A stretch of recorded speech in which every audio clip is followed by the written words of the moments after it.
Hello and welcome to the day ahead. It is Tuesday, July the 15th. I'm Andrew Gagan. Well, the local share market is set to open strongly with ASX futures up 0.6%.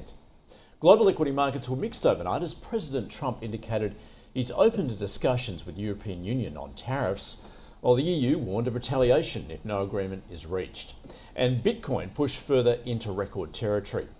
Stocks on Wall Street closed marginally higher as investors look beyond the tariff turmoil to second quarter earnings, which begin tomorrow. The Nasdaq reached another record high, driven by Mag 7. Meta shares rose after Chief Executive Mark Zuckerberg said he would invest hundreds of billions of dollars on computing power to build superintelligence capabilities. Shares of Tesla advanced as Chief Executive Elon Musk said he does not support a merger between the EV maker and his AI startup XAI, but he had plans to hold a shareholder vote on whether Tesla can invest in XAI. Crypto benefited from Bitcoin's bullish run, with it eclipsing 120,000 for the first time. A Waters Corporation sunk after the lab equipment maker agreed to a merger with rival Becton in a $17.5 billion deal. And JP Morgan Chase shares rose ahead of its quarterly report as it kicks off second quarter earnings season. Tonight, the US banks are expected to report stronger profits driven by trading and a modest investment banking rebound, while there'll be a focus on guidance due to uncertainty stemming from US trade policies.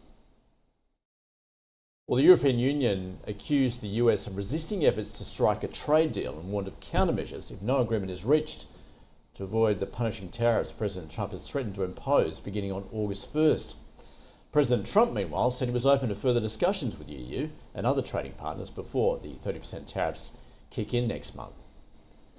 And the Mexican president, Claudia Sheinbaum, said on Monday that she believed the two sides would reach a deal on security ahead of the August 1st deadline. And investors are now considering the prospect of a premature exit by Federal Reserve Chair Jerome Powell, while he's indicated a patient stance on interest rate policy until the impact of tariffs is clearer. President Trump has been pushing for aggressive easing and has urged the Fed chair to step down. Meanwhile, FOMC member Beth Hammack has said she wants to see inflation lowered further before she'd support a cut, saying we're not there yet on the inflation side of the mandate. I think it's important that we wait and see how all the new policies that have been put forward are going to impact inflation.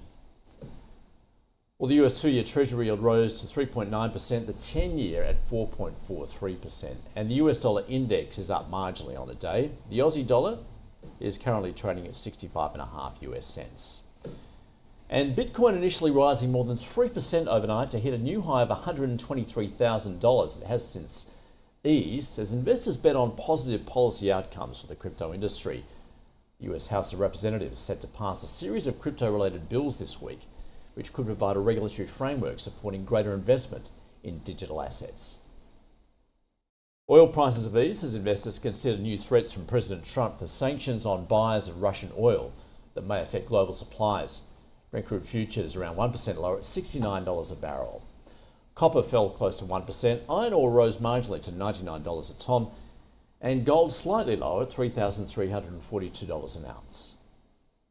Locally today, we get the monthly read on consumer confidence from Westpac and the Melbourne Institute, as well as an update on tourism and migration flows. Overseas, China releases a data dump with economic growth figures for the June quarter, as well as retail sales, investment and production data for June. And locally on the corporate calendar, quarterly reports due from Evolution Mining and Hub 24. That is your day ahead. See you again tomorrow.